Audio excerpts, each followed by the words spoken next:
Hello students, in our continuation of the chapters sources of finance for a joint stock company, in which we were dealing with the internal sources of finance. Okay, in the previous section, that is part 1 of this video, part 2 video, part 3 video, we have seen regarding the issue of equity shares, issue of preference shares, then we saw issue of bonus shares, sweat equity shares, and there are different ways of internal financing. Okay, different ways of internal sources of financing. Now today we are going to do one more thing in internal sources of financing, that is the concept of retained earnings. Now what actually is retained earnings? Have you ever heard that farmers growing some crop, say paddy, after making use of it, certain amount of paddy is kept so that in next harvesting season he can use them as seeds? Okay, same concept is here in business too. What happens in the business when the profit is generated, when the profit is earned, some part of the profit is kept as a reserve in the business. Okay, and year after year, this part of the profit goes on accumulating. So that part of the profit is reinvested in the business, either for the modernization or expansion of the business. Either for the modernization or expansion of the business. Okay, and this as a whole is called what? Plowing back of profit or retained earnings. So this is a very important way of internal financing.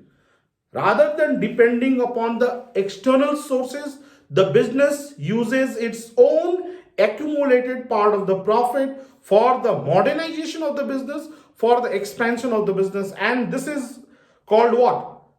Plowing back of profit or retained earnings, or in different books, different authors, they have used different terms. Someone said what? Self-financing, some said internal financing, or some said what? Plowing back of profit. So retained earnings are nothing but the part of the profit which are not given to the shareholders in the forms of dividend. And that part of the profit is kept as a reserve in an organization, and year after year that reserve gets accumulated, and in a near future that part of the reserve is reinvested in the business,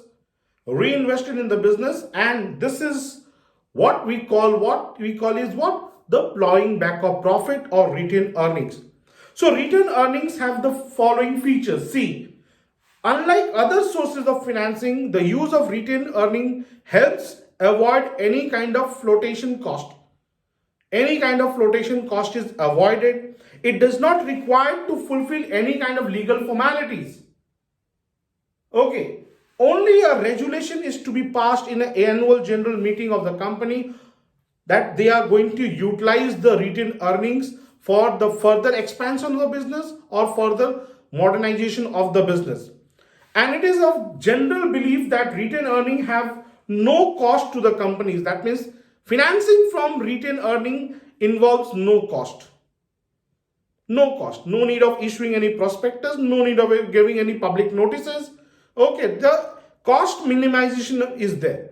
The total cost minimization is there in the case when you are financing through retained earning. And retained earning is also what? A flexible sources of finance for a company, because the funds can be utilized in different areas of expansion or modernization of the business, and you can utilize the fund as and when required.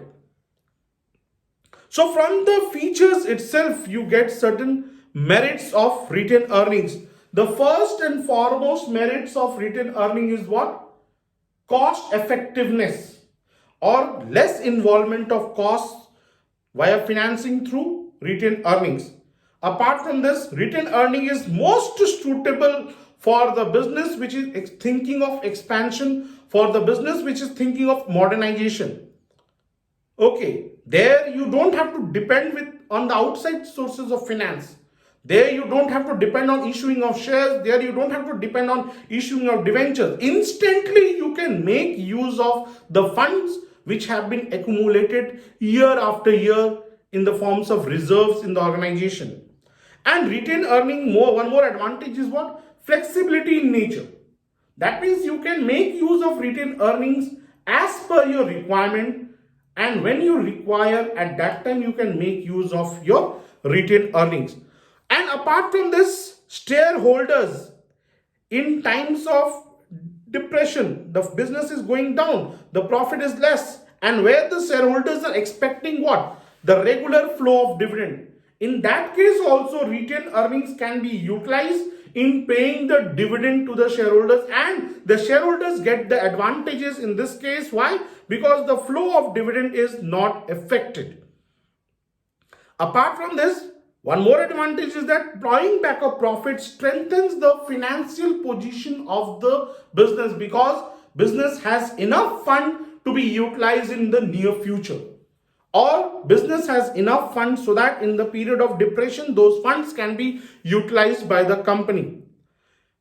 Then comes retained earnings. Many a times in an organization plays a very vital role in paying the long-term debts or long-term dues of the organization, like long-term borrowings, long-term loans. Retained earning plays a very vital role, or retained earning plays a very important role in paying the dues of the organization. If you have a sufficient amount of retained earning, you can make, the organization can make, the company can make, the business can make the payment of long-term dues.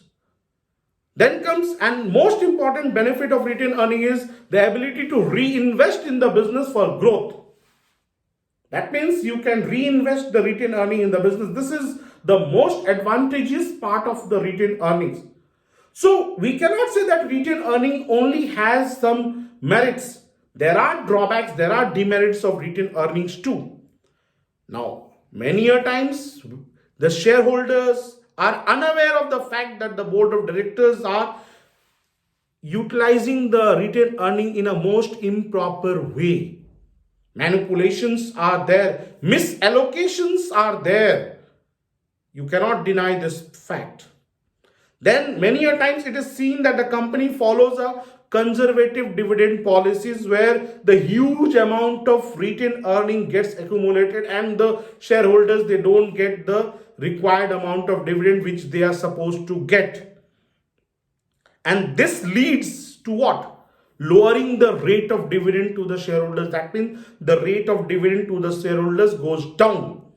Excess of retained earnings many a time leads to what? Monopolistic attitudes of the company, as it may encourage the management to issue bonus shares. Bonus shares are the best form of issuing to the shareholders, existing shareholders.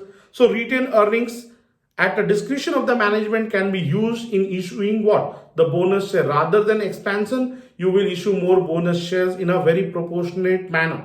So these are few drawbacks of retained earning. But if you see, the merits are more in the case of retained earning, because you don't have to wait for others. You don't have to wait for outside sources of finance. You don't have to wait for the issue of shares has been done and public is going to accept the shares in the market. You don't have to wait. You don't have to pay any kind of interest to outside loans and all. You don't have to comply with legal obligation. Very few resolutions are to be passed in the annual general meeting so that the retained earnings can be utilized. So if you see the advantageous part, most of the organization, they use the part of the profit in the forms of retained earnings, and they reinvest this part of the profit in the near future for the expansion of the business, for the growth of the business. So this is what is all about the plowing back of profit, or self-financing methods, or you can say the retained earnings, or you can say internal sources of financing via past profits. In our coming sections, now we are going to have a discussion on the external sources of financing. In our coming section, we are going to have a discussion on what? External sources of financing. Till now, we were dealing with what? The internal sources of financing via issuing of equity shares, via issuing preference shares, via issuing bonus shares, sweat equity shares, and through utilization of what? Retained earnings. So when we come next with our video, when I'm going to come with the next section of the video, I'm going to explain to you about the external sources of financing. Till then, thank you very much. Take care.